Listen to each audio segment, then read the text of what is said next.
나라가 임하시오며 뜻이 하늘에서 이루어진 것 같이 땅에서도 이루어지이다.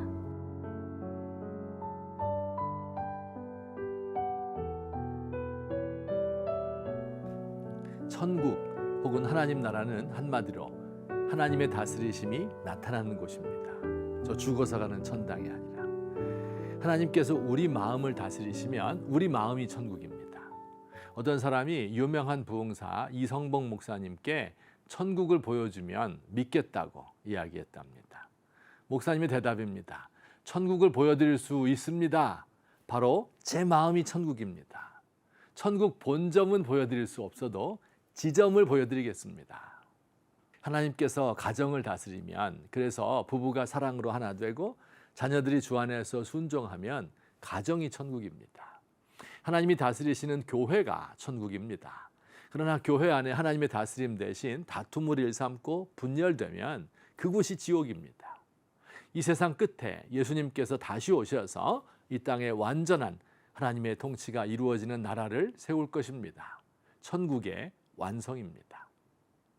주기도문의 두 번째 기도는 나라가 임하옵시며인데, 이를 원문 그대로 번역하면 당신의 나라여 오시옵소서라는 기도입니다.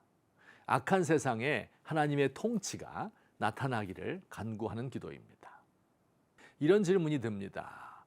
아니, 하나님께서는 이미 세상을 통치하고 계시지 않습니까? 그런데 또 하나님의 통치가 임하도록 기도해야 합니까?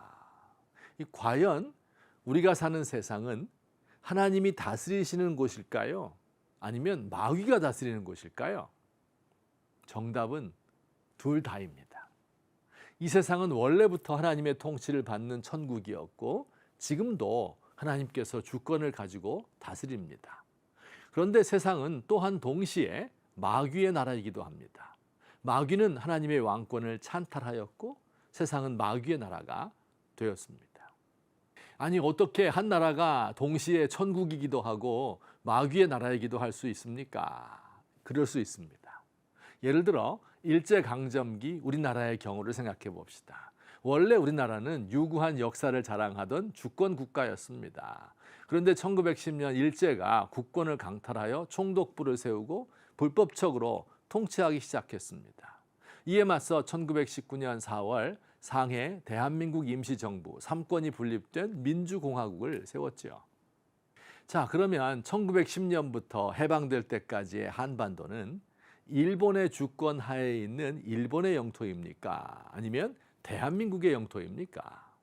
진정한 의미에서는 대한민국의 영토이고 당시 한반도에 살던 백성들은 대한민국 국민입니다.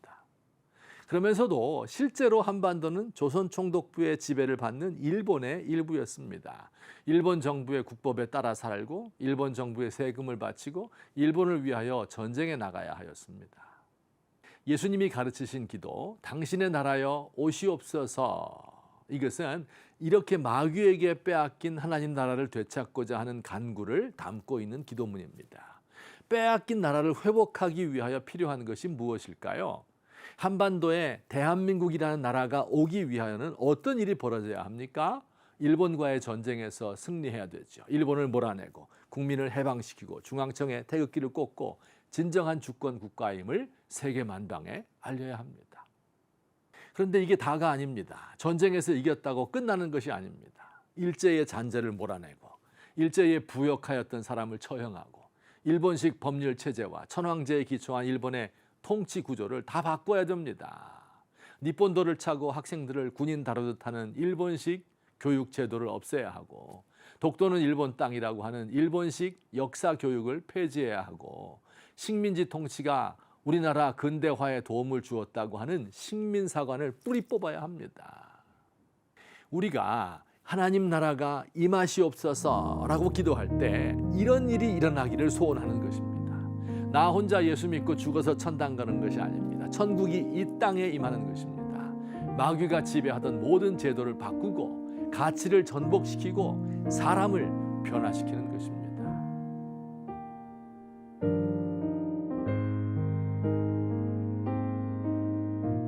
주님, 마귀가 다스리는 나라 끔찍합니다. 거짓과 음모와 분쟁과 억압이 가득한 곳입니다. 사람들은 모두 경쟁심에 눈이 멀었고 불안과 분노와 절망감에 시달리고 있습니다.